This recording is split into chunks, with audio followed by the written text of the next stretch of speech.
Mimi's Bistro and Bakery, formerly Mimi's Café, is a restaurant chain that opened in 1978.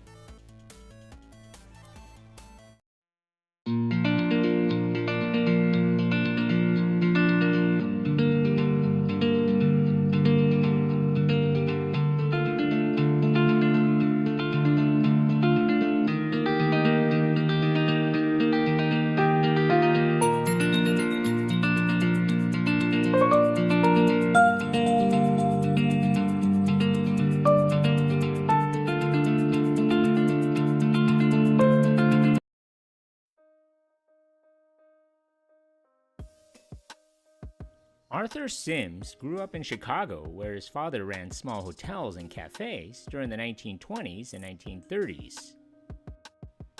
Arthur J., as he was called by his friends and family, grew up during the Great Depression and served as a bombardier and navigator in World War II and had spent time at the end of the war in France.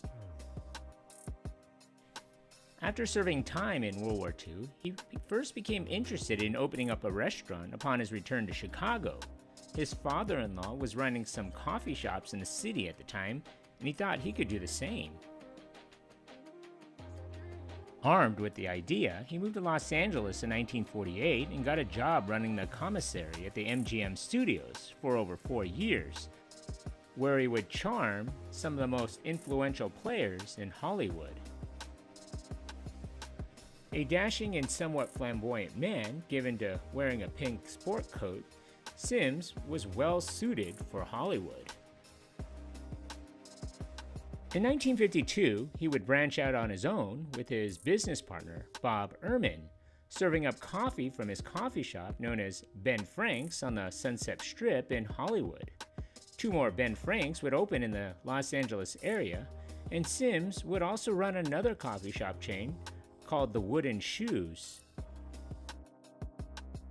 Arthur J.'s son, Thomas Sims, had no intention of following his father into the restaurant business. Rather, he earned his aeronautical engineering degree from the UC Santa Barbara in 1970, and however he graduated during poor economic conditions, he was unable to find an engineering job, so he opted to join his father. Among their ventures was a sidewalk cafe called the French Quarter, which they opened in West Hollywood in 1974. 2 years later, they acquired an upscale coffee shop known as the Kettle, located in Manhattan Beach. Unfortunately for the father-son enterprise, the prosperous days for coffee shops was beginning to fade, primarily due to higher rents that resulted in the need for a higher level of sales. Arthur J. and his son Tom were inspired by their trips to Paris and wanted to create their own dining spot. In December of 1978, Arthur J., his son Thomas Sims, Brian Taylor, and Paul Kurz opened the first Mimi's Café at 1240 North Euclid Street in Anaheim, California, near Disneyland. While pondering names, they knew they wanted a French woman's name since their casual dining spot would be a fusion of French and American cuisine, and initially considered the name Gigi. That's when Arthur suggested the name Mimi to Tom and explained the story behind it for the first time. Arthur had met a young woman named Mimi, around 20 years old, at a party honoring American soldiers.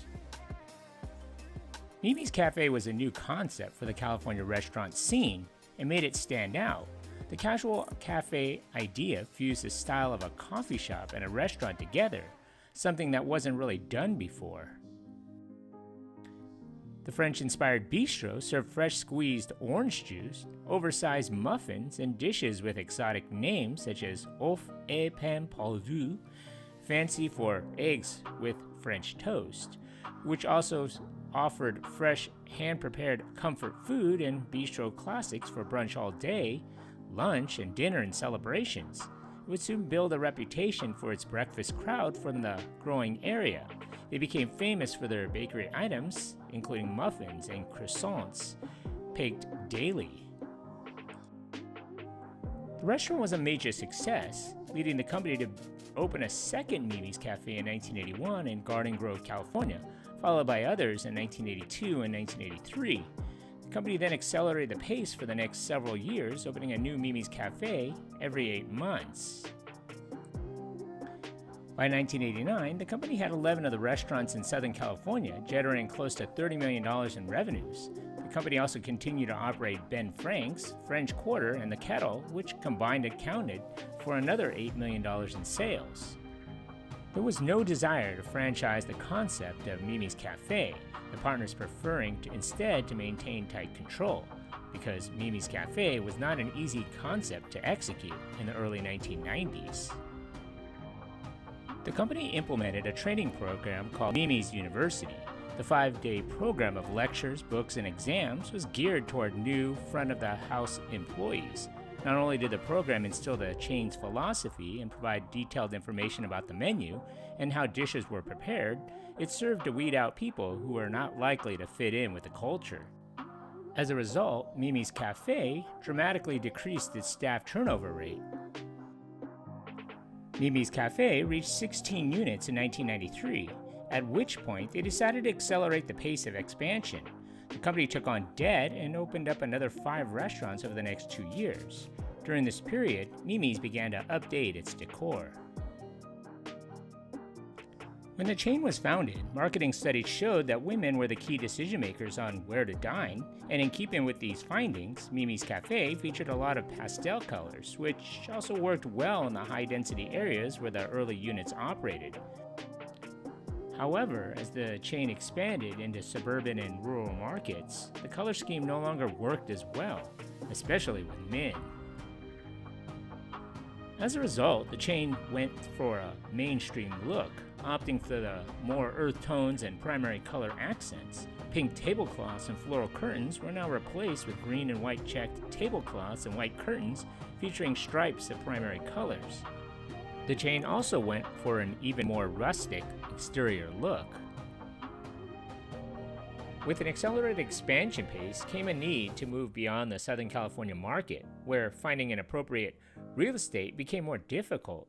They first looked to Arizona, opening a restaurant in Scottsdale, and then made plans to open a Mimi's Café in Northern California in San Jose.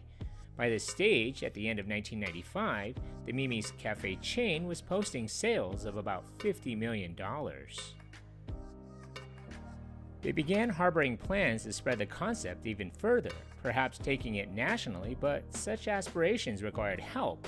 In 1996, the company found a partner in Sandura, Karp & McGrew, a private merchant bank that had previously owned the Marie Callender's chain and other restaurant companies and was known to take a supportive yet hands-off approach with its assets. SKM bought about 65% of the company, allowing the elder Sims, Kurz, and Taylor to cash out. Thomas Sims, on the other hand, retained his 35% stake and continued to run the operation. In addition to entering the Northern California market, the chain spread to Nevada, Texas, and Colorado. In targeting new markets, Mimi's looked for family-oriented suburban areas with a high density of 35 to 64-year-olds, markets where the company could potentially build a cluster of restaurants. Management continued to skew the idea of franchising, instead securing partners with extensive restaurant experience in the area who were given incentives for growing the business.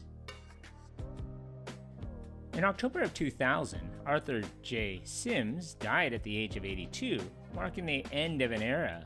By this point, his son Thomas was reaching the limit of his ability to manage a chain exceeding 50 units with national aspirations.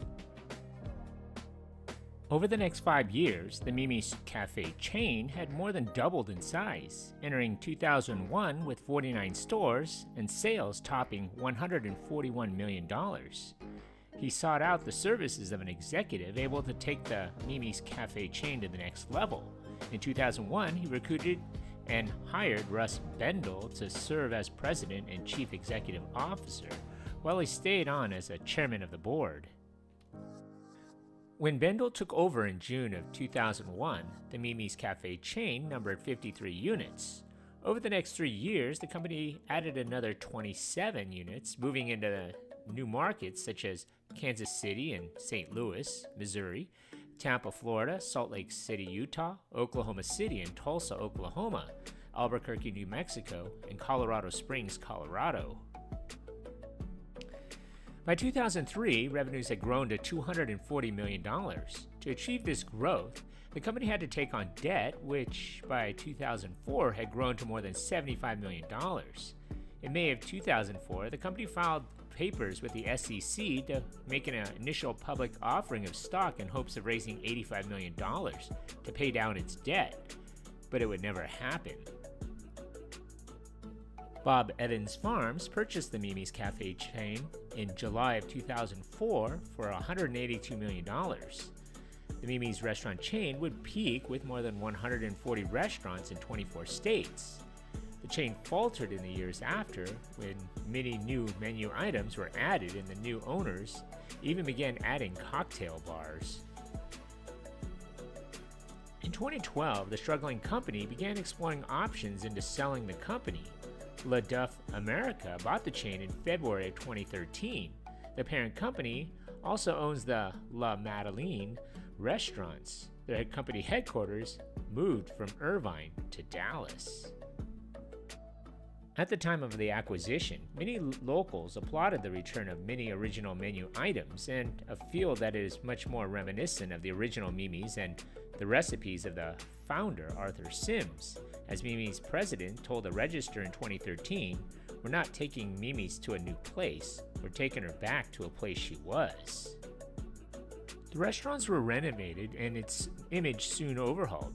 That overhaul included a handful of French-themed dining rooms for diners to discover more and different ways of enjoying Mimi's. The garden featured high wood beam ceilings and plants. The bistro is designed with warm lighting and dark woods for a romantic effect. The winery includes brick walls and exposed wood beams. The bar is full service with a brief selection of new and world wines, and the patio is intended to evoke the alfresco dining of a sidewalk cafe in Paris. In July 2019, the company rebranded as Mimi's Bistro and Bakery in order to reflect the company's desire to make Mimi's a destination restaurant where diners can sit down for a leisurely experience over food and affordable wine. By April of 2024, the company operated 44 locations. A year later, they currently have 42 locations in Arizona, California, Colorado, Florida, Missouri, Nevada, New Mexico, North Carolina, Ohio, Tennessee, Texas, and Utah.